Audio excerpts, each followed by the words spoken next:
You're Mad Dog Tannen.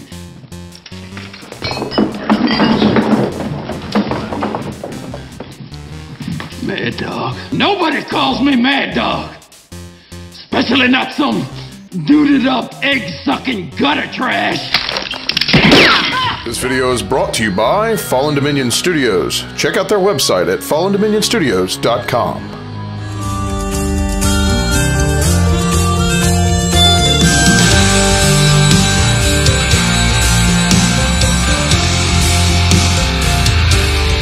Hey there, folks. Welcome back to the Dice Odyssey. I'm Kas. I'm Bryan. And we're here today to bring you Western Legends. Draw down, varmint. You had me unready. Too bad, you're dead now. Get a coffin. But anyway, this game is for 2 to 6 players. It's for about an hour and a half to 2 hours, roughly. Just depends on player count and such. And it's also 14 up. And this is all about living in the Old West in a sandbox arena. It really is. Definitely. You're basically taking all sorts of different kinds of legendary characters. That could be Wyatt Earp, that can be Doc Holliday, it could be Wild Bill Hickok, Jesse James, Annie Oakley, you name it. There's probably somebody in this game represented. Now basically what we're going to do is we're going to give you kind of a general walk through the game, and then as we go we're going to give you ideas of what we thought about it, and then at the end we'll give you our final opinion of what we think about it and our final rating. All right. Now in Western Legends, your ultimate goal is to be the person with the most legendary points at the end of the game. There's many different ways to do that. Again, it's a sandbox. You could pretty much go do anything you want at any time, almost any way you want to. There's a lot of freedom in this game. What we're going to start off with is the basic general setup, okay? First thing you're going to do is you're going to choose from a hand of cards or a hand of characters who you want to go with. You've got all sorts of different characters you can choose, and each one of them is going to have a legendary power on the front that basically activates once you get 5 legendary points, okay? Now you can also choose from a short, medium, or long game. That's 15, 20, or 25 points, and obviously first person to reach that is the winner. Next thing you're gonna do is you're gonna get a player board, and on this player board it's gonna track everything from your weapons, what kind of mounts you're gonna have. You can have multiple horses in the game, you can have multiple weapons. Exactly. You got a place to put your profile pic. You know, this is like your Facebook of the Old West in a sense. And then you got a place to keep your money. You got a place to keep all gold tokens and 3 item cards and so on and so forth. The back end of it has a legendary area where you can actually keep legendary points. That's for the variant in the game where you actually use gold cards. If you decide to use gold cards, you've got 4 different gold cards that you can use in the game that are according to each character, okay? You're going to choose 3 of those and discard 1 of them. And it's your decision. You don't have to complete them, but it helps you get more legendary points in the game. And also, whenever you pick your character, you're going to gain whatever's on the back end of that card and a starting location. You're also going to put your character on the board wherever it goes, and then you're going to get money, you're going to get poker cards possibly. You could even end up on the wanted or the marshal track. Now in the game you can also decide how you want to do it. Like, I mean, when it comes to being a wanted character, that can be going up and robbing somebody, robbing the bank, you know, all sorts of different crazy fun illegal things. That you can also become a marshal in the game by going and fighting bandits or arresting players in the game who are on the wanted track, which is always fun. And you put out a warrant for them to search every farmhouse, hen house, outhouse, boathouse. Outhouse? Yes. So your first thing what you're going to do is you're going to want to decide what actions you want to take at the start of your turn. At the start of your turn, you get to draw $20, 2 poker cards, or you can draw $10 and a poker card. Your 3 actions, your first action, if you want to choose to do, is move. When you move, you get 2 movement points for that. Then go into wherever you want to go. So like if you move 2 places over and you get to the general store. When you're in the general store, you can buy as much as you want, upgrade as much as you want, as long as you have the money. That only is 1 action. And I love that because that comes down to weapons. That can be horses, because that movement, your movement is so limited. It's almost imperative you get a horse early on. Definitely want a horse, and you want to try to upgrade. So one other action that you can do, you can play an action off a card. So that'd be 1 action. I'm playing a king, so the king right there is going to gain me 2 more actions. So I have two more chances to do something. Right. You can play another one where you can draw 3 poker cards. That might come in handy, especially if you're gonna battle somebody real close to you. You're gonna rob them. You're gonna arrest them. You're going to duel. Duel. Dueling. So there's a lot of different actions that you can do. You got one card that you can throw down, saddle up, where you can move to any town location that you want. So if you're over here on one side of the board, you throw that down. You can go over here, and if you got one more action to do, you can rob the bank. And the one thing I'll say too, when it comes to taking actions on cards, or even using them in games like poker in the game and so on and so forth, it is a really big like tug of war. It really is within yourself, because you're sitting there going, man, because with the cards, the poker cards themselves, they double up in different ways. First off, they're used for fights, they're used for actions, they're used for playing poker. I mean, they pretty much are the crux of the game. And if you, let's say you play that king, right, it gets you 2 extra actions. Well, if you go into a fight with another player, you're dueling, you're fighting basically looks like this. Whoever has a high card, they play that card first, and then they have other reaction cards. They can play those to try to decrease that other person's card, value, if they do that. And then they look at all the different things on their player board, like guns and other items that will help them in a fight. The problem is, if you go in and you start using these high dollar cards and just using them as actions, well, guess what? You have less cards to fight with and defend yourself with. It's like spending your money. You got to plan ahead. But the other thing I really like also is the fact that you can go to the saloon and you can play poker. That's $500, Halsey. You in or out? 500. Must be a peach of a hand. Well, I suppose I'm deranged, but I guess I'll just have to call. Isn't that a daisy? But that's one cool thing. So at the saloon, you know, that you're playing either the house, if nobody else jumps in, or the house is going to still put a stake in there, even if everybody decides to throw in a $10 ante. And it's anybody that's in the same town with you can join in the poker game. And that's cool, because even if they're not in the same location, they can still have a chance to play. Absolutely. And you get all those winnings, man. The other thing is, and you have to be careful, because you have a $120 limit to your hand. And on that, you can also gain a legendary point if you win, which is cool. And again, there's so many different ways to gain legendary points, wanted points, marshal points in the game. Another thing that you can do is you can go to the cabaret.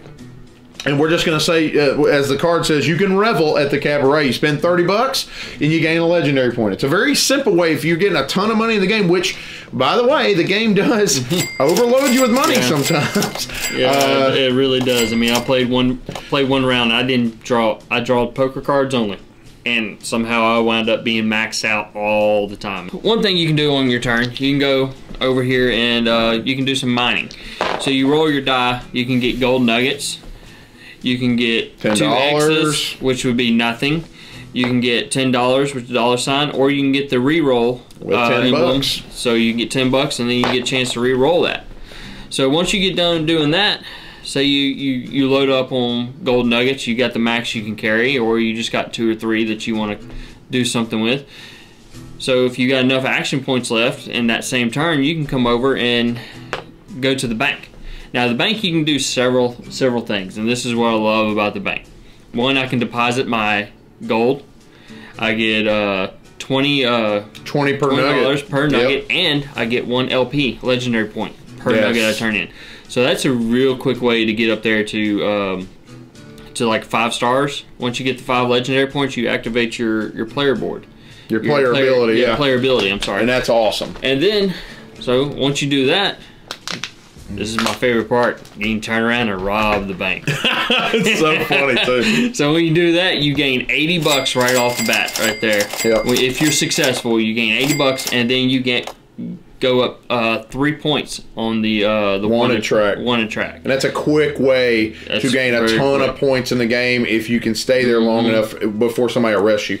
Another thing is somebody has to be the guard, right? And that's where this fight deck comes in. Somebody has to be the guard there. Yep. And then you play off your poker deck. So this is where you definitely want to make sure you have some high cards and you have some things to counteract maybe what the person's at, because the person can either go light on you, or they can be really hard on you, and they can really want to devastate you. And I want to devastate people. Yeah, I do. I love the bank thing as well, because I did that one game where I was robbing the bank, and then the next thing you know, a guy over here was playing the marshal track, came over and arrested me. Yep. And any fights in the game, in general, are going to be the same way. You play a main card, and then you play reactions and things like that. You deal with bonuses and all that.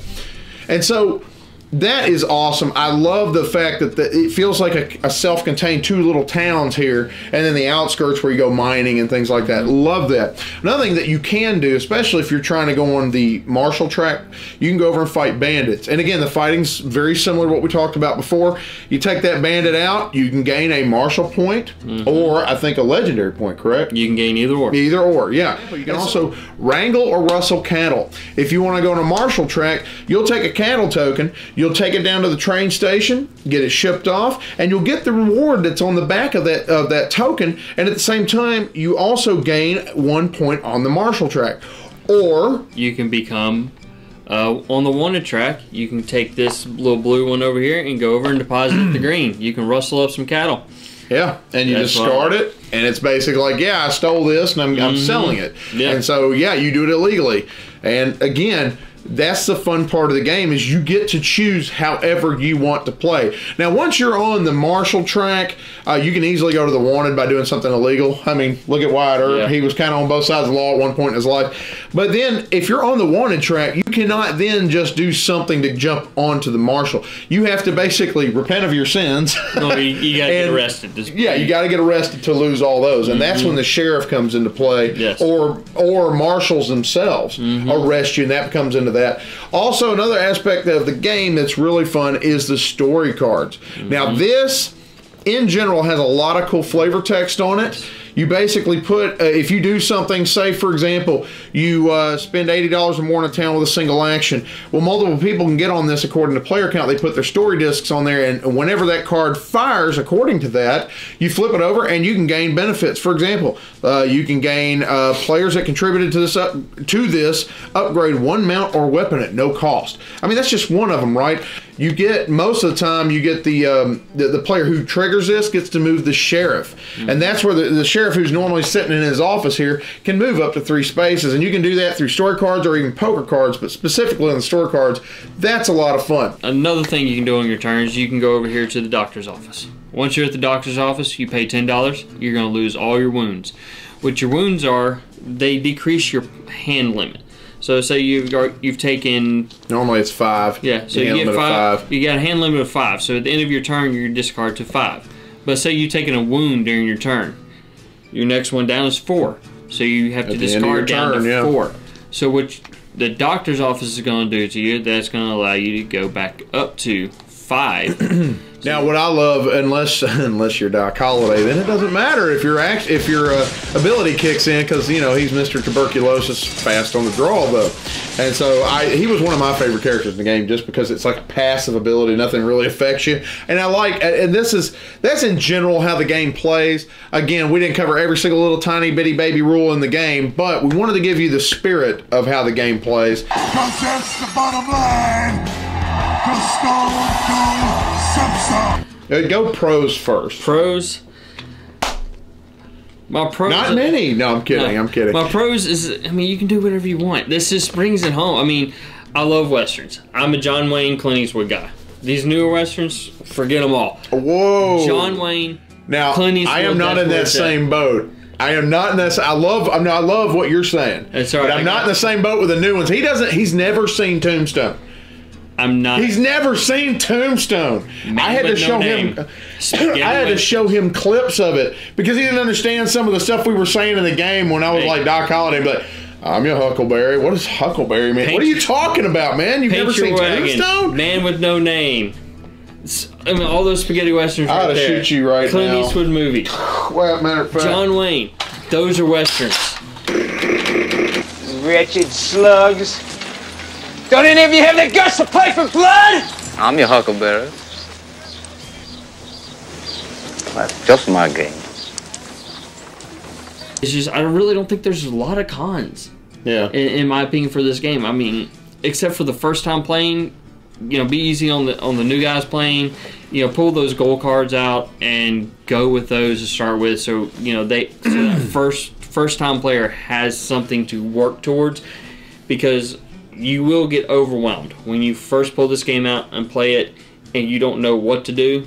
You're going to be overwhelmed. I absolutely really enjoy this game a lot. Okay, the pros are just like I'm going to echo some of the things he said. You can go do whatever you want, whenever you want, how you want in general, right? The general idea of it. I love that aspect. I love the freedom to go and live life the way I want to, right? If I want to go mining and just play the mining route a lot, I can do that. If I want to be a marshal and I want to go, just be doing good the whole game, I can do that. I can go arrest people. I can fight bandits. That's fun to me, okay? And it opens the door for so much like strategizing about the best way to make that efficient. A possible con, not for me necessarily, but I have seen this. We have both seen this. Don't take it personally. Don't take it personally. We had a friend of ours, I'm not going to name them, but they know who they are.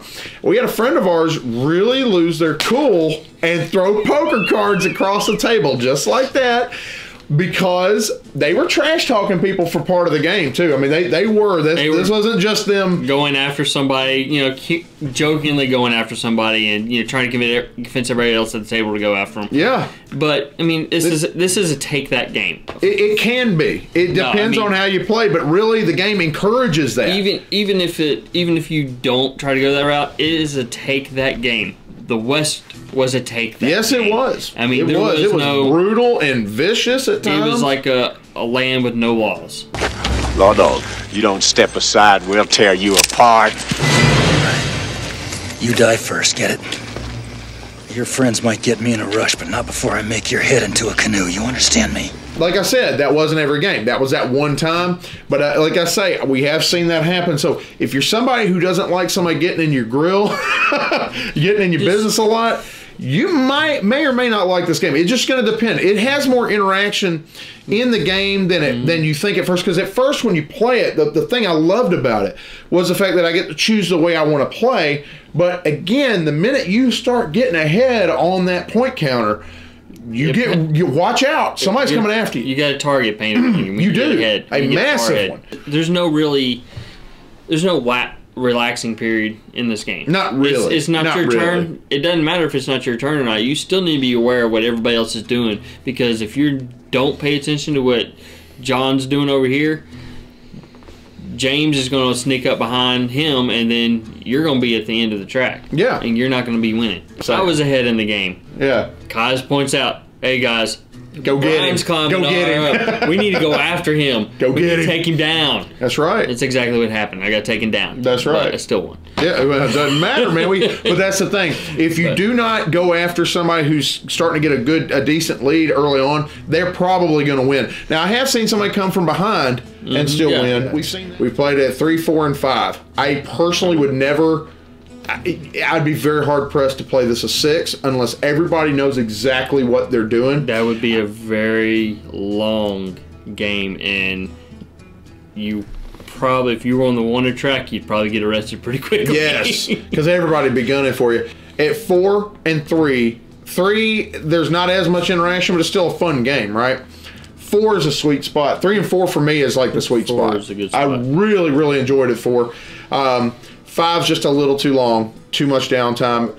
I love the fact that I can build my character up with different items that I can buy. I can upgrade those items to get them, like legendary points. I love the fact that they also can end the game with more legendary points because you upgraded those items, and they give you that. But I love that because now I feel a little bit more beefed up. I feel like I can deal with things. So there's a lot of amazing, fun things I love about this game, and that high interaction is one of the main things. But just keep in mind, that also can be a double-edged sword. It just depends on how people take that. And I love the card play. The card play reminds me a tiny bit of Blood Rage, where you play that initial card in the 2nd and 3rd age, and if you have those reserve cards like the stick 'em up card, you can play that after the fact and really screw with somebody. It's like you're sitting there going, da, da, da, da, da, and you're shooting your bullets out, right? Until somebody's either dead, which nobody dies in this game. That's another thing I liked about it, because if there was player elimination of the game, I'd be a little more frustrated with it because of how high the interaction is. And I think that was a good job by the designers to not eliminate players in this game. And that goes back to the money thing. That seems like a con, right? I thought that was a con. I thought it was unbalanced. But the more I played, and again, you really got to play this 2 or 3 more times than your first initial play to really understand that. But I thought that was a con at first because you are overloaded with money at times. But I like the fact that they do that because of how much high interaction there is in this.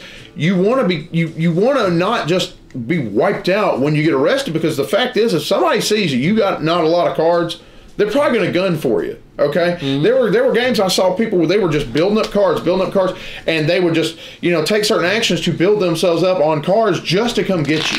I think that's probably the most fun right there is just dueling. The dueling, the robbing. The dueling's awesome. The resting, I love those aspects. There's a lot of interaction between the two, because you may have, like you're saying, you got that card. Oh, wow, I got this card. All right, no, I got another reaction. I'm gonna do that. I mean, you can keep on going. I mean, you got battling back and forth.